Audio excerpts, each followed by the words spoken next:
네, 오늘 오후 서울 관악구의 도심 한복판에서 흉기 난동 사건이 발생했습니다. 또 끔찍한 흉기 난동 사건이 도심에서 발생했습니다. 오늘 오후 경기도 성남시 서현역에 있는 한 백화점에서 20대 남성이 무차별적으로 흉기를 휘둘렀습니다.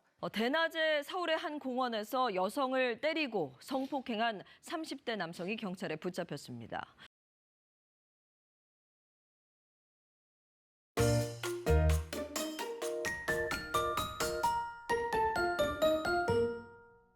네, 여러분 안녕하십니까. 도시공동체연구소의 성석환입니다. 올 여름 굉장히 더웠습니다. 아직도 덥긴 하지만요. 근데 이 더위도 더위지만은 소위 묻지마 범죄, 여러분, 이것 때문에 우리 마음이 더 이번 여름에 힘들었습니다. 기후 재난 이런 것도 있었습니다만은 아마 지금도 이 문제 때문에 어려움을 겪는 분들이 많이 있을 것 같아요. 보통 대낮에 이런 범죄가 일어나는 것도 특이하고요. 또 산책길에서 이런 범죄가 일어나는 것도 정말 충격적인 사건이 아닐 수 없습니다. 살인 예고까지 일어나고 있으니까 이 바깥에 나다니기가 어렵다. 또 요즘에 이걸 모방 범죄로 일삼는 10대들, 그걸 이게 관종이라고까지는 말하기 어렵겠으나 그런 걸 굉장히 이렇게 자랑 삼아 얘기하는 분들도 많은 것 같고, 서울시에 장갑차가 깔리니까 봐라 우리가 장갑차까지 나오게 했다. 이렇게 자랑 삼아 얘기하는 사람들도 있다고 하니까 참 어떻게 돌아가는 건지 알 수가 없습니다. 이 문제에 대해서 여러 사람들이 이렇게 분석을 내놓고 있습니다. 어떤 사람들은 이게 개인의 어떤 사회적 분노, 그동안 표출되지 못한 분노가 억눌렸던 분노가 사회적으로 표현되는 것이다. 그게 불특정 다수들한테 막 하니까 내가 알고 있던 사람, 원한이 있던 사람만이 아니고 불특정 다수한테 막 사회적 분노로 나타난다는 것이죠. 이런 사람들은 자기가 테러가 없다는 생각을 하고 있는 것 같습니다. 자기는 루저고 너무 삶이 고통스럽고 힘들기 때문에 더 이상 뒤로 물러설 곳이 없기 때문에 나만 이렇게 힘들 수 없다. 죽더라도 같이 죽자. 이런 심정이라고 얘기하니까 참 이 일을 어떻게 해결해야 할 수 있을지 참 걱정이 많이 됩니다. 고립되고 외톨이들이 점점 늘어나고 있다. 이런 분석이 있는 것이죠. 이런 이야기들을 보통 외로운 늑대라고 표현들 하고 있습니다. 근데 이런 관점들은 대체로 이 범죄들을 개인의 문제로 환원시키려는 그런 의도가 있어 보입니다. 이게 어떤 사회적 문제를 일어나는 게 아니라 특정 범죄를 일으킨 개인의 문제일 뿐이라는 것이죠. 그 사람들이 정신적으로 문제가 있었다. 그래서 가족들조차도 돌보지 못했다. 그래서 이런 개인의 문제이다. 또 이 사람이 어떤 다른 사람들보다 비정상적인 정서를 가지고 있기 때문에 그런 걸 드러낸 것이다. 괴물이다. 이런 식으로 이제 정리를 하려고 하는 것인데, 일본에서는 벌써 10년 전에 이런 모방 연쇄 범죄가 일어나서 사회적으로 큰 무리가 일어난 바가 있었고요. 미국은 총기 사용이 자유로우니까요. 소위 우리가 무동기 살인이라고 하죠. 그냥 아무한테나 총을 갈겨서 사실 전쟁에서 죽는 사람보다 1년에 총기 난사 때문에 죽는 사람이 더 많다고 하니까 이런 묻지마 범죄가 오늘날 우리가 살아가는 현대사회에 여러 공통적인 사태의 어떤 모습을 보여주는 것이 아닌가, 이런 생각이 들 정도입니다.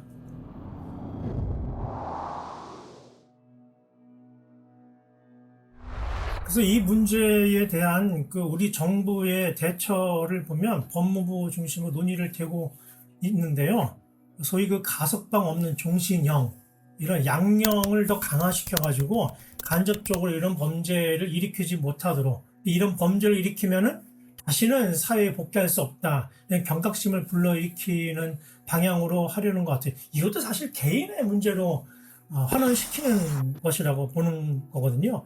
또 어떤 드라마는 국민 사형 투표 이런 걸 제안하는 패러디까지 나와서 과연 그렇게 해결할 수 있을까 생각이 듭니다. 사실 이 문제는 가만히 살펴보면 그동안 일어났던 그런 묻지마 살인 사건을 볼 때, 특별히 이 성별로 볼 때 여성들에게 집중돼가지고 어떤 사회적 혐오의 문제까지도 연결된 것이 아닌가, 이런 이야기도 나오고 있는 마당에 이걸 단지 개인의 문제, 사회적 관계망에서 동떨어진 한 개인의 문제로만 치부하기는 좀 어렵지 않은가 생각이 듭니다. 그래서 이 문제는 우리 사회의 문제고 우리가 함께 살아가는 사회의 구조적인 어떤 문제점 때문에 발생하는 사회적 병폐로 우리가 인식을 해야만 근본적인 해결을 할 수 있지 않을까 생각을 해보게 됩니다.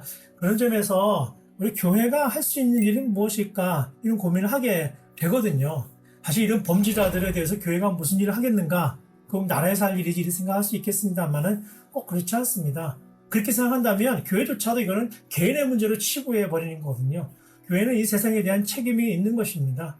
하나님께서 우리에게 부여하신 그런 선교적 명령이 있는 것이죠. 그 관점에서 보면 이 지역사회에 고립되고 사회적 관계망에서 벗어나 있는 배제되어 있는 소외되어 있는 사람들에 대한 아주 친밀하고 세밀한 그런 관심이 필요한 시기인 것이죠. 이런 사회적 범죄를 일으키는 사람들을 가만히 보면 굉장히 고립되어 있는 게 사실이거든요. 다른 사람에 대해서 관심을 갖지 못하는 사람이 대부분, 심지어 가족조차도 관계망이 없는 사람들이 있습니다. 그래서 관이랑 협력을 해서 그 지역사회 전체가 이런 고립된 사람들에 대한 촘촘한 관계망, 소위 사회적 자본이라고 그러죠. 이런 거 어떻게 만들어갈 수 있을지 고민하는데 교회가 큰 이바지를 할 수 있지 않을까 생각해 봅니다. 그동안은 교회가 이런 문제를 다룰 때 교회가 중심이 돼서 재정을 투입하고 선교적 프로그램을 했는데요. 그런 거 말고요.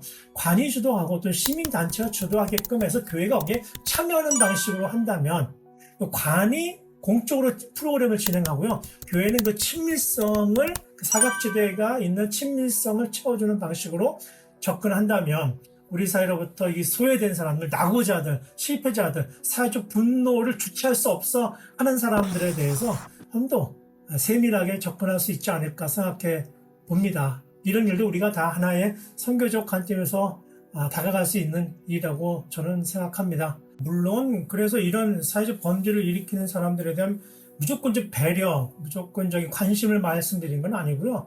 당연히 그 범죄 행위에 대해서 마땅한 형벌이 주어져야 되죠. 그 경각심이 불러일으켜서 내가 이 범죄를 일으키면 다시는 이 한국 사회에 복귀하기 어렵다. 이런 인식을 분명히 주는 것도 필요하다고 생각이 듭니다. 그러나 교회의 관점에서는 이 문제를 단지 그 개인의 문제로만 아니라 우리 지역사회 전체의 문제로 생각해 보는 것이 필요하다. 이런 제안을 드리고 싶습니다. 앞으로 한국교회가 이런 문제들도 우리의 문제라고 생각해서 우리 사회에 좀 더 살기 좋은 사회로 나아가는 일에 이바지할 수 있기를 소망해 봅니다.